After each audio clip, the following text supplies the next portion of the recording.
Good evening and welcome to our post-game press conference.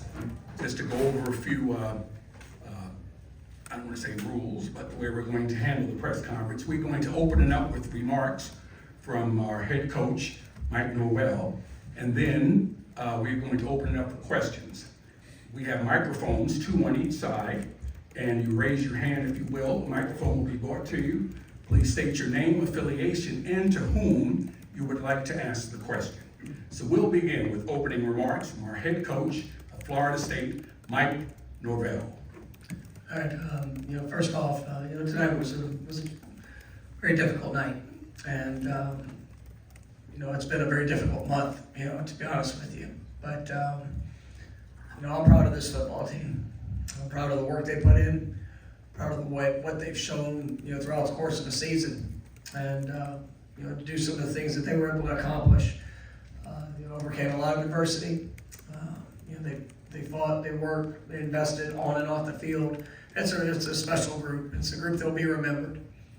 And tonight, so I didn't do a good enough job of being able to help showcase, all of who they are. And I take full ownership for all things that happened there on that field tonight.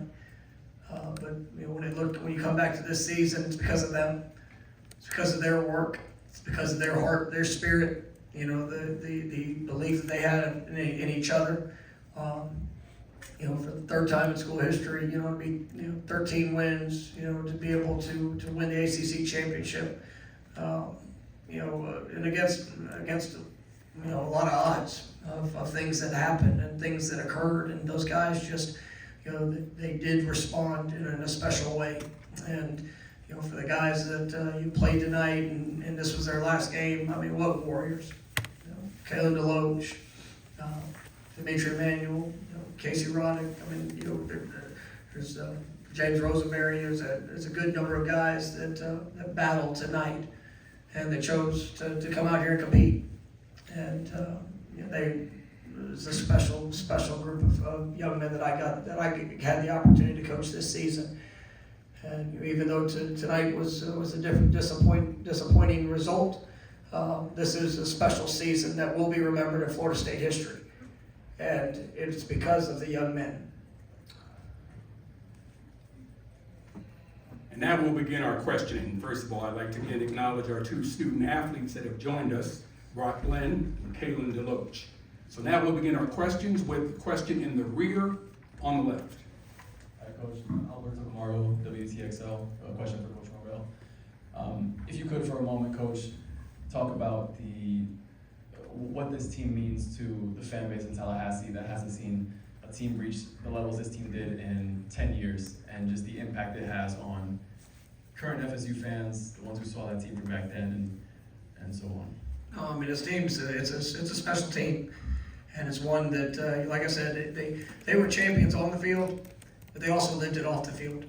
The highest ever team GPA in a fall semester, pushing right, 2.95, I think it was, pushing 3.0. The service that they do in the community, they do it right. And, I believe that's what's allowed them to have this success. We've had to overcome a lot of adversity throughout the years, and a lot of guys that have been on that journey. And, they did it the right way. And, they've set a foundation for where we're going. Because even though tonight was a disappointing performance, and we have a special foundation that's been laid, and there is an expectation. And I know how our guys will respond. And we had guys that were thrust into action tonight that really, they haven't got as much work. Opportunities. There was plenty of opportunities for growth. But this team and what they did and what they stood for, what they represented, they appreciate. Our fan base. They appreciate, all Seminoles that have come before them, past players. They're grateful to represent, Florida State. And they will forever be Seminoles, in that group that played their last game and, are moving on to the next step of their life. They're going to have life lessons that are going to allow them to achieve all things that are in front of them. We are definitely grateful for this team and for the fan base and all that we represent within our university. Because it is a special place, and it's because of the people. On the right side. Hey, I'm Matt Baker with the Tampa Bay Times. given the roster situation that you guys had, what can you take away from this performance tonight, good, bad, or ugly? And it's a lot of guys got the most extensive work that they've had, in this season, and we had a lot of young players that kind of got, like I said, got thrown into it, and you get to see kind of where you are. There was some communication issues. There were some things that technique and fundamentals where we can be better. Obviously there was things kind of started to snowball on us there. Throughout the course of the game, and what are the things that we could do to get that right, because we've lived it throughout the season. They've seen it happen with maybe more experienced players, but now it's on them to be able to take those steps. And we've seen it in challenging moments, and we've seen it done at the elite level.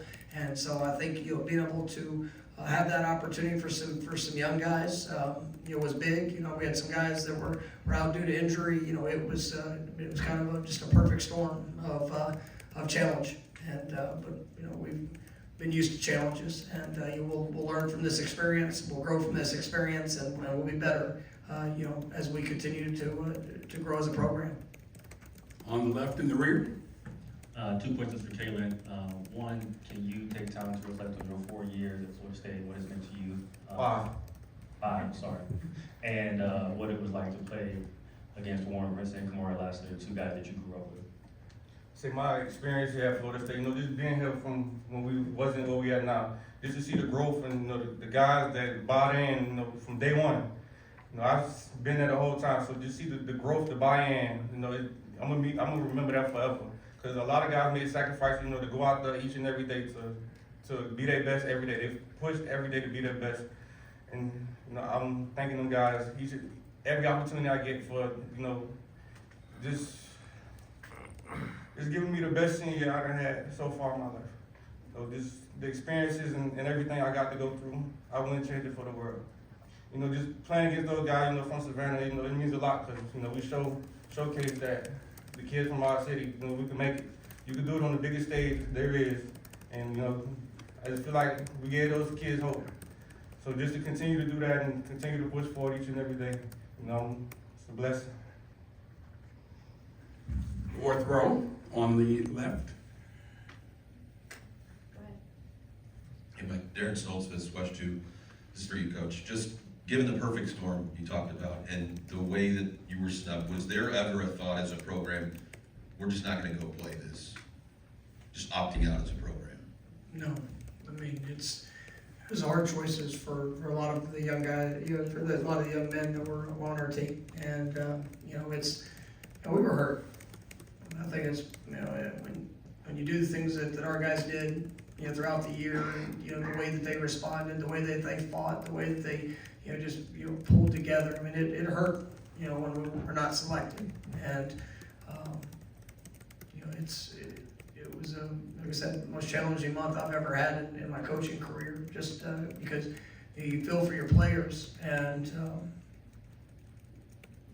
as you sit there and you go through it, there was, like I said, there were some tough choices that individuals made, and ultimately, I had talked to them about the opportunity, and obviously there's guys like Kaylin that came out here and gave all that they had through the finish, and I'm grateful for that. I'm grateful for the guys that have been on the journey throughout the season. I'm grateful for the guys that are part of this team, and quite a few of them that didn't play tonight. They did so much. I hate that I didn't get one more game with them. That's probably the thing that hurts as much as anything. Is just there's going to be times in life where you do all the things right, and it doesn't go your way. Maybe you're not selected where you want to be selected. Maybe you're not chosen. Maybe you find unexpected adversity. Right? But it's a response. It's going to showcase the identity of who you are and what you're about. And these guys have responded, and they've learned a lot of great lessons that are going to carry them throughout their lives. But we had an opportunity to come compete, and we came and we competed. It didn't go obviously anywhere near where the way we wanted it to, but there will be experiences that we learned from tonight that will build individuals and collectively a group as we move forward. And I've said it since I got here. I thank God for every challenge, because he's blessed us with opportunity. And tonight, we faced a lot of challenges, but I know the opportunities moving forward and what we're going to do with them. And it's because of these guys and their willingness to continue to push. And that's something that we're going to absolutely do as a program. Just as decimated as the roster was, what is it like to walk out there and try to compete with Georgia as shorthanded as this team was? We were, I cannot, I'm disappointed in the outcome, and I'm disappointed in the things that showed up, and I didn't do a good enough job in having this team ready to go and perform better than what we did. But I told them this morning, it's been throughout this journey. Yeah, it's hard. It was hard to practice. It was hard to do everything, in this last month. But when you're willing to say yes, you're willing to stand up, you're willing to push forward. I still had ultimate belief that we would find ways to be able to make the plays. There were some missed opportunities or the play, the things that we had to have happen right there early, and we knew. We knew that there was going to be it was a tall task. I said that yesterday, and but I believe in who I coach, and obviously a lot of things that I wish I could have done better to help this team and put them in a better position. Inside. Manny Navarro with The Athletic. Mike, obviously this isn't a fair representation of the team you guys had for those first 13 games, but would you have been, how close to full strength would you have been? Would guys have obviously played, had you guys been in the playoff, or would there still have been guys that missed tonight's game or a playoff game because of surgery, etc.? How close to full strength would you have been? There would have probably been, there would have been guys that due to injury would have been out or extremely limited. But obviously if you're in the playoffs, you had a couple more days. And we had a couple of guys that were on the trip this week that they pushed to do all they could to play, and unfortunately, they couldn't. And I think we had a couple more days. We probably would have had a few of them back, at least in some limited capacity. But this was a championship level team. I don't care. You go back and watch 13 games, and that's what you saw. I'm fully confident in what this team did throughout this year and what they could have achieved. That was not the path that was set out for us, and so obviously, I'm proud of the guys that competed tonight and the way that they, how they've responded, and obviously we'll get better from it. But something we'll never know. Left side. This question is for Coach and Brock, Sydney Wicker, WCTV Sports in Tallahassee. Coach, for you to have Jordan Travis on the sidelines for you after everything that he's meant to this program, what did that mean? And for you, Brock, what was it like having his mentorship and to have him on the sidelines cheering you on and supporting you? Jordan's been awesome. From the moment I stepped in here in January, he took me in, literally like my older brother, and that's how I view him. We've grown an unbelievable bond together. I know I can go to him for anything, and I know that everybody on the team feels the exact same way. That's the type of guy he is. That's the type of leader he is. And you saw he left it all out there on the field this whole year. Outstanding player and even better person. And I'm just thankful that I was able to get to build a relationship with him, and having him out here with me has been awesome and truly helpful. During the weekend practice, after the practice, he'd come up to me and tell me what he saw, how I could do things better, and I tried to apply that to the best I could. And even out here on the game, coming to the sideline after a drive, he was in my ear, constantly giving me encouragement, constantly giving me advice, and he's helped me tremendously. And Jordan, he's guys like Jordan, Kayla, those guys meant everything to this program because they were here when we came in the door, and they said yes. They said yes, and we laid out every challenge you could imagine, and I just love watching them grow.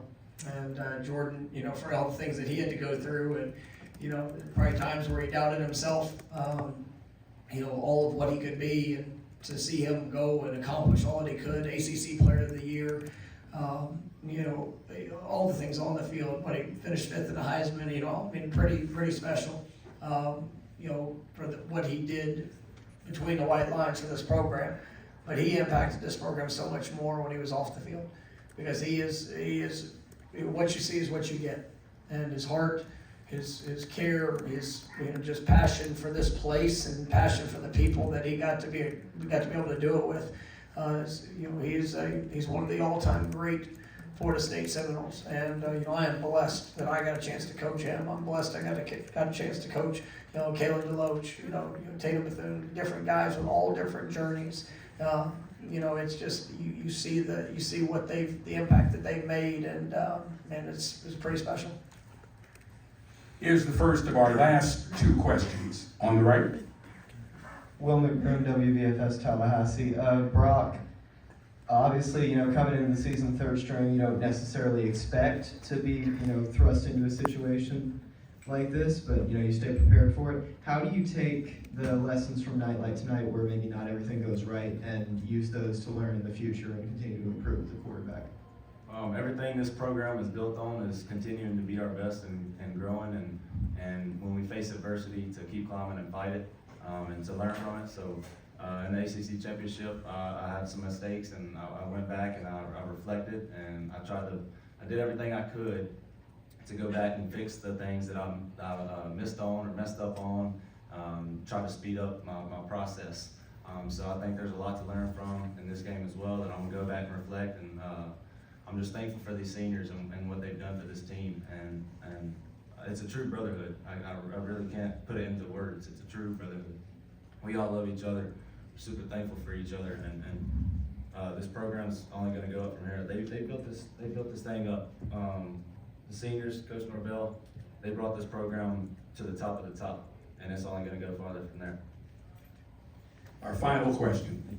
Mike Griffith, AJC Dog Nation. Coach, there's obviously different levels of investment across college football. Is there anything that can be done via NILs, collectives, to provide some incentive so maybe players don't opt out of the bowl games that aren't going to be a part of the playoff moving forward and keep the bowl system healthy? I think, every situation is different. Ours was unique to something that's never happened in college football. And ultimately, I think there was a lot of things that made it extremely challenging. But at the end of the day, I think you continue to reflect, you continue to look at it. We have an expanded playoff coming here this next year that will provide more opportunities for teams to compete for championships. When they earn it on the field, and that's something that I think is probably a good thing. For players, and because it's a lot for them. We went 13 weeks throughout this season, and it's a physical task, and especially with what we faced, and winning every one of them, and rising up, and guys that played hurt, guys that played through every different piece of adversity that could be thrown at them. When you overcome that, and still have the disappointment of not getting to compete for it all. I think that that definitely affected some of our situation. I fully believe that if we probably would have come up short in the championship game, it might have been even a little different. We guys, but ultimately, it's this team did all that I asked them to, and they are forever champions. And I told them in the locker room, this game will not define the season, and but from now until forever, they're going to walk into Doak Campbell Stadium and they're going to see that 2023 ACC championship, and they're going to know that they were 13-0 and unconquered throughout that time. And we faced adversity tonight. We faced our challenges. Obviously, didn't play to the level of what we're capable of, and but we're going to learn from it. We're going to continue to move forward, and when it comes to a bowl season, when it comes to choices that people make, obviously there's a lot of people out there that will have their opinion, but I do think that the expanded playoff and opportunities for teams that earn it to go compete for it all will definitely help. Thank you very much, Coach Norvell.